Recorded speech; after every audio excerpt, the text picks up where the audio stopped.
All right, people, you know that sound. It is the Unfiltered Band meets another episode of Unfiltered, episode 67.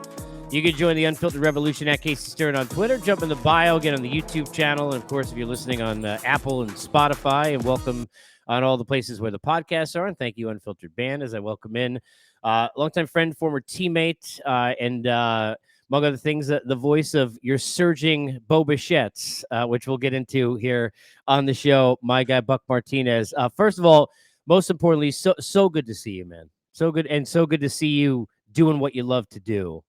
How are you feeling? I feel pretty good, Casey. Obviously, for a while and taking care of some cancer. Came back, probably have done about 20 since I've been back, and just runs out, but I'm getting stronger in the postseason. When you got the reception that you got at the Rogers Center, just watching that, I had chill bumps everywhere. Can you try and describe what that was like? I didn't expect any. Well, I'm back in the booth, and we're going to work. Excuse me, my showman. Okay, we're not going to go to that. Wow, that's kind of weird. What's going on? You talk about me, but the PA and I had a great chance to welcome. And what really got to me and was the players came out, and Casey, you've been around the players a lot all the time, and it was a great moment in my manager and a broadcaster to have out and acknowledge my return. But it's Casey, his wife Jennifer, and my team as well. So it was pretty awesome. The only thing that was my wife, she wasn't in Toronto, but my wife Arlene had been such a champion throughout. The whole evening was pretty special, and it really hard. You're a by nature very positive person and a huge family man. How much did those two things help you after you got the news and found out to then be able to push through the way that you did? Yeah, it's something that nobody ever thinks about hearing. It's always going to happen to somebody. I've been healthy my whole life. I feel great, and then all operation you come to Toronto every year. I take and this particular time my test. It's supposed to detect third stage. Let's do it. He said it's $900, and I think it's worth getting of it. I actually took the test. It would be a big deal, and I was getting ready. I was going to leave and go to Toronto, fly, and he calls me up. His office says, "Why don't you just have him tell me what it is over the?" And then he called me and says, "No, I need to talk. There's something not good here." The support of my wife Arlene was phenomenal. We heard about that. She said, we'll get through this. And then, thank goodness, when he told me what I had, he went only one doctor to see. And that's Houston at MD Anderson. And When you're sitting there and going through that process, I know for obviously priorities, much more family, life, marriage, be there for you, all those things, right? But how much did all of that going through it change the perspective? Even if you've had a lot of life experience and baseball experience, right? A player, a coach, a manager, a broadcaster. Is the perspective still even different somewhat now, Buck, when you look down on the field, you're calling a game, just in terms of the joy of being able to call baseball and be around the game? Is it a little bit different even after all that life experience, just because of now what you just went through? Casey, it's a lot different. It's when you do it as long as I've done it and been in professional baseball since '67. And I'm not being able to have experience something new and perspective, you know. And you say, but at the same time, I thought about, I worry about that aren't that damn important. And it brought me a whole new perspective. When I found out, I actually found out, and I worked 10 games. My partners to have time to get their schedules to be away, and I actually 2 home series, and I went to New York and the first trip into New York. And we started, going to Houston and doing a test. It did bring everything into life, the small stuff, and it's helped my broadcasting because I have a totally different now, and you I realize as players, broadcasters, involved in the game, and extra inning games and late night like that, that's not important. And another thing I learned through all of this, and you can appreciate this having done so long, the impact we have on. Never think about that, and it's really all over the world. People in WBC, people that in Italy, living in Spain and Germany, and they were all sending their best wishes, and all of those positive thoughts, because it was almost like too, because you want to get back what you love, but I honestly didn't impact and magnitude that we have, not in general. When the fans turn on that TV or turn on hear your voice, and when they don't, I've been doing the Blue Jays broadcast, and it's something about until they bring it to your attention, but that I can to the fans that are watching on television. There's a balance that and you know this. I mean, growing up, as do I. For me, it was Bob Murphy, right? Longtime voice of the Mets. There are Vin for all of us, right? There are voices that are just etched in the stories that are told from this game for so many people, and you're a large part of that. I know you're humble, but you're a large part of that. And it's a different kind of a thing. And you're talking about a whole country up there. I mean, it's that in terms of being beloved, not that there aren't people here in the States, of course, but I'm curious when you're sitting there and now watching the Jays surge, the excitement that's around this team, and I want to get to Bo specifically in a second. Did you see this coming from this team? Did you think the inconsistency story, which seemed to be the headline buck of a lot of this season, was just going to be the way 2022 was going to go, and it would be a year of maybe growth for these kids? Did you think they would be able to turn this page almost as they have here in this final portion of the season? Because they look like a very different team now heading towards October than they did in terms of the way they were playing 6-8 weeks ago. About it, and I think the high expectations going into spring training. He said the Dodgers and the Blue Jays are going to be in, and I was kind of pumping the brakes. And you're trying to compare them to, and the Yankees are 3 years old, MVPs, champs, Cy Young Award winners, and on base were very talented, but and I think the expectation, let's throw our gloves on the field, we're going to go to the series. Well, that didn't happen like that. It took 5 months, 4.5 months. You know what? We got to play baseball, and we got to play because everybody's trying to knock us off because we're it's like, who do you you are. You have, so you can't kick the door in and come into the party, earn your stripes.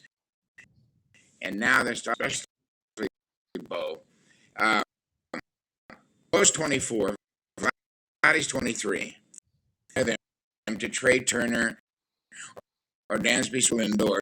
You're talking about 5, 6, and 7, and it's what Bo and Vladdy 4 and 5 more years of experience.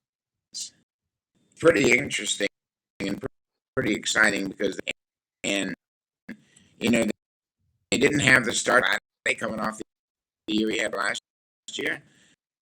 Really clicking for him now, especially for Bo. You know, there's a cat and mouse game, Buck, that obviously you know in this game, and I said even Aaron Judge, after the first big year he had, that following year was the worst year of the 6 that he's had so far. That's what makes Mike Trout. That's what made Albert Pujols. We're talking about two guys, right? That they were able to have those first 10 years, and it seemed like there was never like a blip. I mean, that's why we're talking about, you know, the top of the level. What does it say about Bo that he's been able to adjust seemingly in season the way he has for a kid that age? Bo might be, I mean, competitive as Mike Trout and Albert Pujols. Competitive in everything he does. Very high-profile tennis player as a kid. People thought he was going to play tennis. And one-on-one competition, all the different as a high-level tennis player. Think about the way he swings the bat. There's an art, you know, cutting under the ball, staying on the ball, the right field, and Dante is fine. Tennis has a lot to do with his success and competitiveness. He hates to look at his image. You know, he's kind of a cavalier young guy. Quiet. He doesn't say a whole lot. You know, after he very reluctantly got to the second very quickly. He didn't want to take a curtain call. It's about the team winning. He wants to play. He doesn't want to be a major league. He wants to be a Hall of Fame player that has played year after year. He wants to be a Derek. He got the hunger to be the best, and the guys who were like that, obviously, right? Nothing else is going to be okay. Being good isn't good enough for somebody like that, which is why they succeed at such a high level. You know, you brought up an impulse, and even Aaron Judge, right? Runs, and then he had a little bit. Cody did this, you know, early in his career, and now he's hitting 8th and 9th in battle to be good every single. What happened with Bo and Vladdy both last year is themselves. You can imagine how long meetings going over how we're going to get these two guys. Garrett Cole told me last year, he said, in my butt for a long time. It's to see him at the All-Star game last man. He said, I got to talk to him a little bit, but boy, Vladdy had the 3 home run game against Ginn, and just, you know, I mean, he had 2 home runs, and you remember Garrett Cole tipped his cap after that. I got nothing for you, man. You got me. But, I mean, that's the kind of respect they have gained with so much humility. And first base, and he's like the, you know, he's like Sean Casey. Man, that was a great hit. I really like what you're doing. That's fine.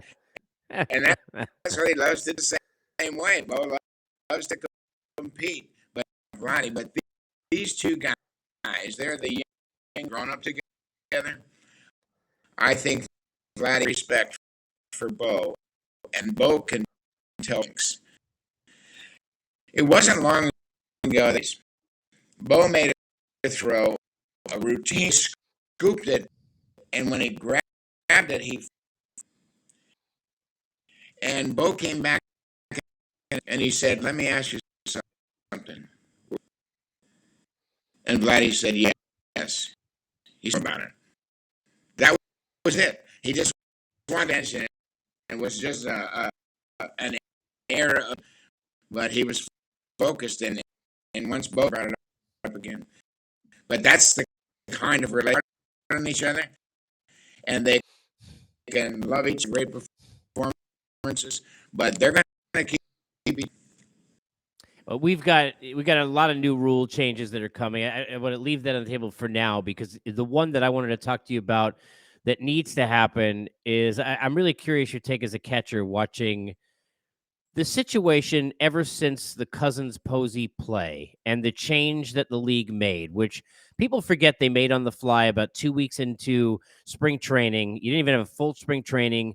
Catchers didn't want it. No one understood it. Base runners, to be fair, didn't understand it. And we went in that way. We're this many years later, and I feel like we still don't have a handle on it. Umpiring crews have their own different ways. You don't know when it goes to New York what's going to come back. What, from your vantage point, knowing that position so well, is your take on where this is, and how much does this need to be fixed, Buck? And in what way does it get fixed? And they did the same as the double play. You know what? Those are two of the most, and we're trying to create. We've taken all the interesting plays out of the second base. You know, the Hal McRae, Willie Randolph, 77. You know, all of those wonderful. I had the same play as Buster Posey. It was, and I broke my leg. Same as Buster 60, and he was an MVP. So that's there is the fact that you know it was Buster Posey, but I don't agree with the rule. The rule. The other day in Baltimore, we Kirk have a play overturned, didn't get in foul territory quick enough, and it was a totally different interpretation of it. And you know what? Most people don't understand. The catcher can block the play. You know, base runners don't know that, and I'm not sure if half the umpire could eliminate that play. You know what? If a baseman goes at a catcher's head, throw him out of the game. That's like he won't do it again. And his manager, because if he goes after the catcher or to jar the ball loose, does it in a malicious fashion, all you got to do is the same at second base. And these umpires, you know, they always understand the tempo of the game and the temperature. Feel that way, and they take breaks up in the play. Throw them out of the game. That's all you got to do. Yeah, they went too far. It's too complicated, and it's. I don't think it really. Even teams who get away with using it to their advantage, no one's happy with it, Buck. Right? No, that brings so much responsibility on the umpire. When did he catch the ball? When did he? Those things are too many things for umpires to catch. Put a pitch clock on the umpire's responsibility. Have another umpire.